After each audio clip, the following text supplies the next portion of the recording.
Good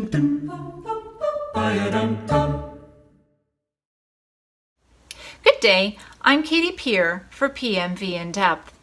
Thank you for joining me for another interview about Pickering and the Rebellion of 1837. We're traveling back to speak with the people who lived those times. Today we'll be speaking with Mrs. Hannah Matthews. Hannah is the widow of Peter Matthews. Peter led the contingent from Pickering to the Rebellion of 1837, and he was hanged as a traitor for his participation. Hannah was born Hannah Smith in 1799. Her parents were United Empire Loyalists William Smith and Abigail Wilson. They moved their family to Pickering fairly early. Thank you, Mrs. Matthews, for speaking with us today. You are very welcome. Mrs. Matthews, tell us a little bit about your family's early years in Pickering. My family did not come to Pickering Township as early as many of the other families, although we did come to Canada early. My family arrived here around 1810, and I was just 10 years of age. Peter Matthews was your second husband, is that correct? Yes, that's right. Thomas was my first husband. The major family had come to Upper Canada in 1802. Thomas and I wed in 1816, and I was only 17 years old. Thomas was 22, and Thomas had already petitioned for his first piece of land in Pickering Township. Your husband was entitled to free land because of his service in the War of 1812. Isn't that so? I hope you don't mind, and forgive my failing memory.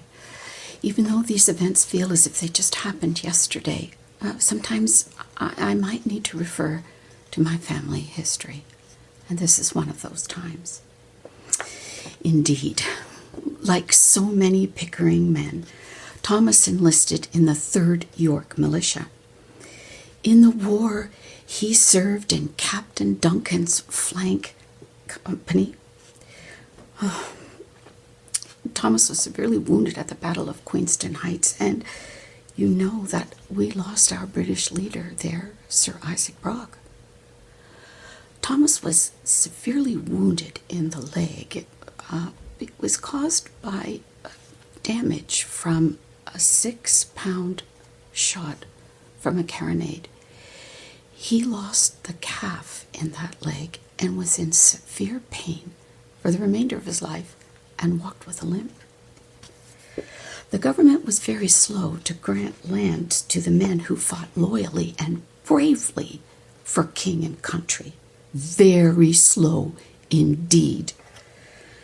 Thomas had received an answer to his first petition quickly enough in 1816 from the Executive Council of Upper Canada, promising him 100 acres because of his disability. By 1820, he still had not received any of that land, none of it that had been allotted, though he had been assured by the Adjutant General on an additional 100 acres due to his military service. Well, at that time, he wrote to the Lieutenant Governor to ask that the full 200 acres be granted in Pickering and requested Lot 19, Concession 4. That lot was near other family members and close to where Thomas had been raised. The original grantee had built a shanty on that lot, but then he moved to the United States and later died. That lot remained untouched for 20 years.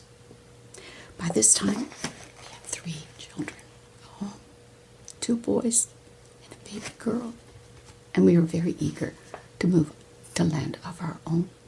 It must have been hard to make ends meet with his disability. Well, we managed just fine. Thomas wasn't a strong man, but he was a stubborn one, and proud too.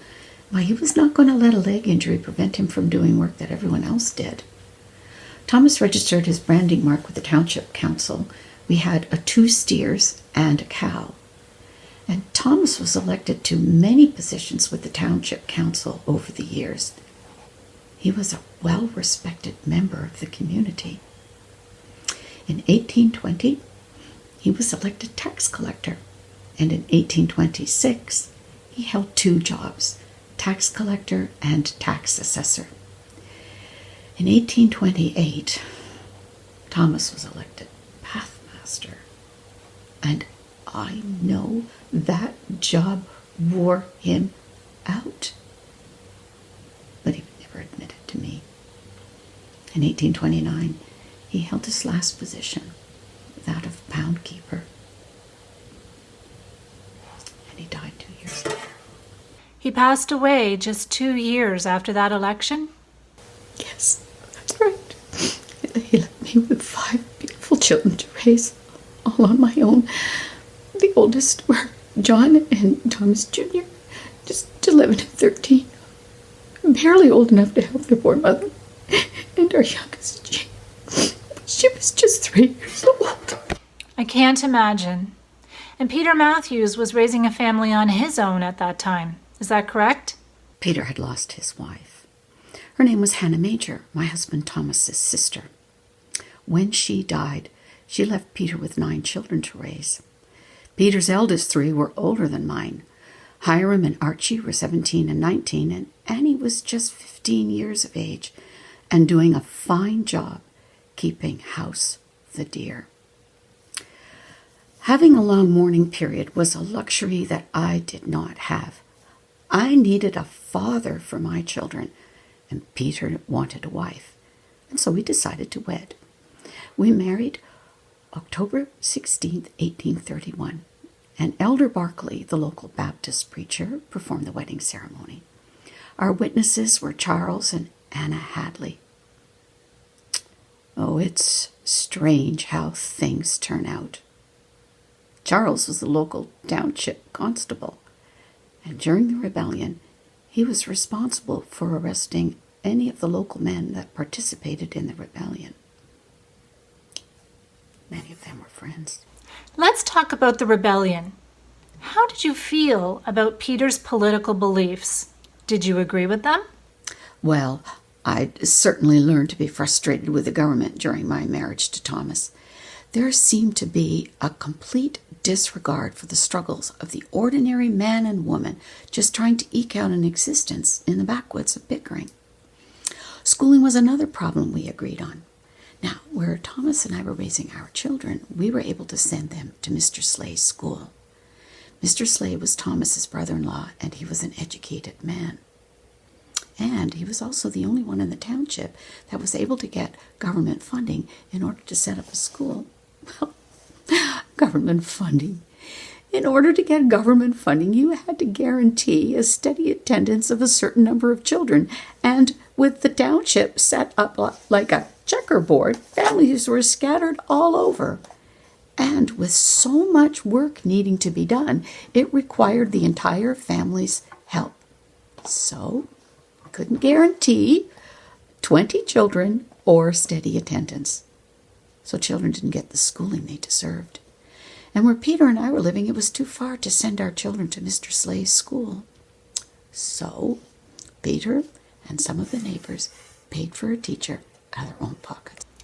As the wife of a rebel leader, I suppose you were more involved in the events of 1837 than you would have liked to have been. Tell us, how did you feel about Peter agreeing to be a captain in Mackenzie's rebellion?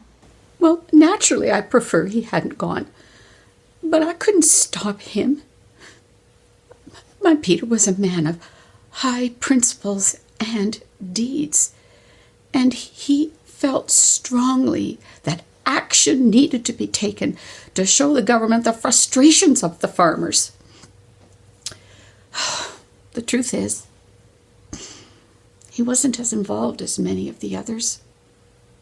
Oh, don't get me wrong. He certainly agreed to be part of Mackenzie's political union and to head up the Pickering Union.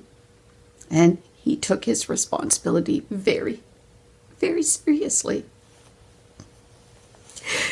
He had 60 men willing to follow him. Mrs. Matthews, how did you manage, when he was arrested, never to return? Those were dark, dark days. By 1837, Peter and I had 3 children. Joseph was just 3 months old when his Father marched his men into Toronto.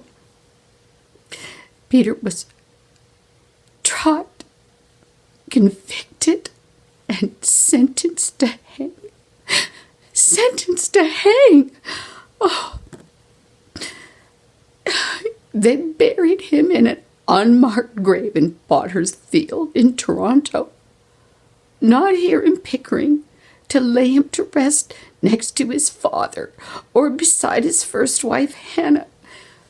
Not here in Pickering, where he worked so hard to make a better life for his children, and where he had so many friends. As a convicted traitor, hanging wasn't the only punishment. The government had the right to take back all of his lands. I wasn't going to let that happen. In December, before Peter left, he and his brother transferred some of their acres to his brother and some to his mother. Peter wasn't going to leave me with nothing, and we both knew that he stood to lose his land and his life. After the trial and sentencing, I petitioned the lieutenant governor. I was relentless. I had lost lands once before at the hands of a cold-hearted government, and I was not going to let that happen to my family. Never again. In 1841, I received a reply to the petitions and was told that steps were in the process to restore Peter's lands back to the crown. But I kept on writing, and I stayed on that land. In 1843, I received notice from the government that heir at law had denied me my dower rights to that land, so I picked up pen and petitioned again. In 1844, the government reversed the bill of attainder that had transferred Peter's lands back to the crown. After all my petitioning, Queen Victoria pardoned Peter. I have cleared my husband's name. Mrs. Matthews, some of the men who went with Peter from Pickering were sentenced to 3 years in Kingston's penitentiary. In August of 1838, they were interviewed regarding their actions. How do you react to some of their responses that claim they were led astray by evil men? I think we cannot know the terrible conditions those men suffered while they were in jail. I also believe that their families were overjoyed that they did not receive a sentence like the one given to Peter and Samuel. And I believe that after Peter and Samuel were hanged, they were frightened. I also believe that those men would have said anything they thought their interviewer wanted to hear in order to return to their homes and families as soon as possible. And I also know that my husband never gave them any falsehoods in order to get them to join him. I know it. Thank you, Mrs. Matthews, for speaking with us today. Like many of the rebels and their families, Peter's children, most of them, moved to the United States, never to return to Canada again. They were that disappointed and that devastated. Like most of them, they moved to Michigan, where the U.S. government was offering free land to those willing to clear it. I'm Katie Peer. Thank you for tuning in to PMV In Depth as we explore the people of Pickering connected to the Rebellion of 1837. I look forward to seeing you again.